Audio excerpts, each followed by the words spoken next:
I used to love the forest at night. To me, it wasn't scary, it was calming. The world felt quieter, smaller. Every sound, the crunch of my boots, the whisper of wind through the pines, was sharp, distinct. I thought I knew the woods better than anyone. But after that night, I haven't stepped foot on a trail after dark. It was October, a week before Halloween. I'd had a long, frustrating day of work, and I wanted to clear my head. Most people would go for a run, watch TV, grab a drink. Me? I grabbed my flashlight, threw on a hoodie, and drove out to the trailhead. I'd walked this loop dozens of times. 3 miles up to the overlook, 3 back down. Easy. Familiar. Safe. At least, that's what I told myself. The first half hour was normal. The air was cold, crisp, my breath a faint mist in the beam of the flashlight. Leaves crunched beneath my boots, owls hooted somewhere deep in the trees, and the forest smelled damp, earthy. The trail was narrow, winding between tall trunks, every branch overhead like a dark archway. Then it happened. The forest went still. Not gradually. Not like the way crickets fade when a storm is coming. One moment the woods were alive with sound, the next, silence. No insects, no wind, not even the creak of trees, just nothing. I slowed. My own footsteps suddenly felt too loud, echoing unnaturally in the quiet. That's when I heard it. Another set of footsteps. Behind me. At first I thought it was just an echo. The trail was narrow, maybe the sound was bouncing off the trees. But the more I listened, the more I realized it wasn't in sync. I stopped walking. The steps kept going. They stopped a half second later. My heart slammed against my ribs. Slowly I turned, sweeping the flashlight down the trail. Empty. Just trees. Just shadows. I forced myself to laugh. "Get a grip," I whispered and kept walking. But the steps came back, this time clearly out of rhythm. Crunch. Crunch. A little too fast, then too slow. Not an animal. Too heavy. Too deliberate. I walked faster. The steps followed. I stopped. They stopped. My throat went dry. "Hello?" I called, trying to sound calm. My voice cracked. No answer. I swung the flashlight wildly, the beam cutting through the dark. That's when I saw him. A man. He was standing half hidden behind a tree, maybe 30 feet away. His clothes were dark, ragged, hanging loose on his body. His skin was pale, almost gray in the light. His eyes, God, his eyes were huge, wide, unblinking, locked onto me. He didn't move, didn't speak, just stared. I took a step back. "Hey!" I shouted, forcing my voice louder. "What the hell do you want?" Nothing.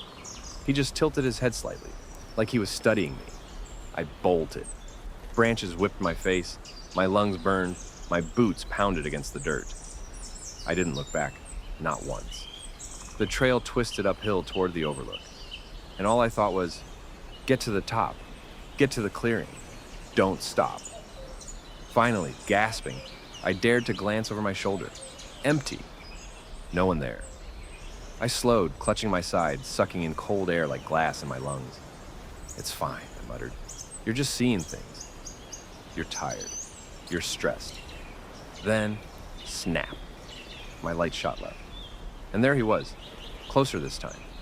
20 feet away, standing between 2 trees, perfectly still. I screamed, stumbling back. My flashlight shook so badly, the beam danced across the forest floor. He didn't move, didn't flinch, just stared, head tilted. I hurled a rock at him. It clattered uselessly on the ground. That's when I noticed his feet. Bare, stained dark. Toes curled into the dirt. I ran again. But no matter how far I went, he was always there. Every time I thought I'd lost him, he appeared again. Just off the trail, just inside the tree line. Watching. Silent. At one point, I killed the flashlight, ducked behind a boulder, and held my breath. My chest heaved, desperate for air, but I pressed a hand over my mouth to muffle the sound. At first, nothing. Then, footsteps. Slow. Heavy. approaching. Closer. Closer, I bit down on my knuckle until I tasted blood, forcing myself not to scream. The steps stopped right beside the boulder, inches away. Silence. I squeezed my eyes shut. Seconds stretched into minutes. My pulse roared in my ears. Finally, I dared to peek over the rock. He was there, standing, staring. So close I could see the rise and fall of his chest. Or maybe I imagined it. His head tilted slowly, like an owl. Unnatural, too far. I snapped the flashlight on, screamed and ran. I don't know how long I ran. The trail blurred under my feet. My vision tunneled. All I knew was forward. Don't stop. Don't stop. Eventually, the trees opened up, and I stumbled into the overlooked clearing. I collapsed on the rocks, gasping, shining the light wildly across the tree line. For a moment, nothing. Then, he stepped out. Tall, thin, pale face glowing in the weak beam, eyes locked on mine. I hurled the flashlight at him. It skittered uselessly. He didn't move, didn't flinch. We stared at each other for what felt like hours. My hands shook so hard, I thought I'd pass out. My chest burned. Every instinct screamed to run, but my legs wouldn't move. Finally, slowly, he turned and stepped back into the woods.